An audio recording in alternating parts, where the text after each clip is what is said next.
સરકાર ગામમાં મોરબી જિલ્લાના વ્યાયામ શિક્ષકો દ્વારા ફ્રી સમર કેમ્પનું આયોજન કરવામાં આવ્યું.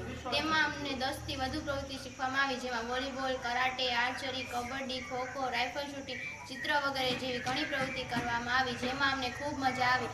આમ તો અમારી સ્કૂલમાં ઘણા બધા વિષયો અભ્યાસ કરવામાં આવે છે, જેમ કે ગણિત, વિજ્ઞાન, એમ ઘણા બધા વિષયોમાં અમે પાવરફુલ છીએ. તેમ અમારે કલા વ્યાયામમાં પણ પાવરફુલ થવું છે, તો તેમ અમારે સાનિયા મિર્ઝા જેમ બનવું છે. તે માટે અમારે કલા શિક્ષકની જરૂર છે, વ્યાયામ શિક્ષકની જરૂર છે.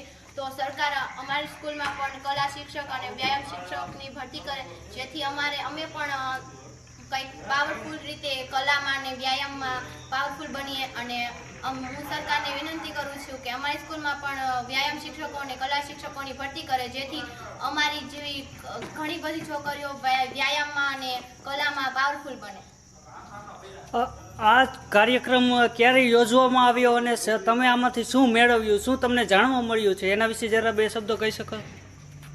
આ 3 દિવસીય સમર કેમ્પનું ફ્રી આયોજન કરવામાં અત્યારે 30 દિવસીય ફ્રી સમર કેમ્પ શરૂ કરવામાં આવ્યો. તેમાં જે અમે રમતો શીખ્યા, જેમ કે અમને ખોખો, કબડ્ડી વિશે તો ઘણી બધી જાણકારી હતી, પણ અમને આર્ચરી, રાઇફલ શૂટિંગ, વોલીબોલ જે અમે શીખ્યા તેનું અમને ક્યારેય અનુભવ પણ નહોતો. અને અમે અત્યારે આ 30 દિવસીય સમર કેમ્પમાંથી અમે એનો અનુભવ લીધો અને તે અમે એમાં સારું શીખ્યા. તેથી એ સમર કેમ્પનો અમને ખૂબ આનંદ આવ્યો. તેથી અમે એમ માનીએ છીએ કે અમારે પણ આમાં વધારે હજી અમારે અનુભવ લેવો જોઈએ અને વધારે શીખવું જોઈએ. તો આ માટે તમે કોઈને કહેવા માંગો છો કે તમારી સ્કૂલમાં આની ફરજિયાત જરૂર હોઈ શકે? હું અમારા સ્કૂલના આચાર્ય અને ગ્રામ પંચાયતના સભ્યો અને એને કહેવા માંગુ છું કે તે અમારા સ્કૂલમાં વ્યાયામ શિક્ષકો અને ફ્રી સમર કેમ્પ વેકેશનમાં રાખે અને સ્કૂલમાં વ્યાયામ શિક્ષકો અને કલા શિક્ષકોની ભરતી કરે. ઓકે.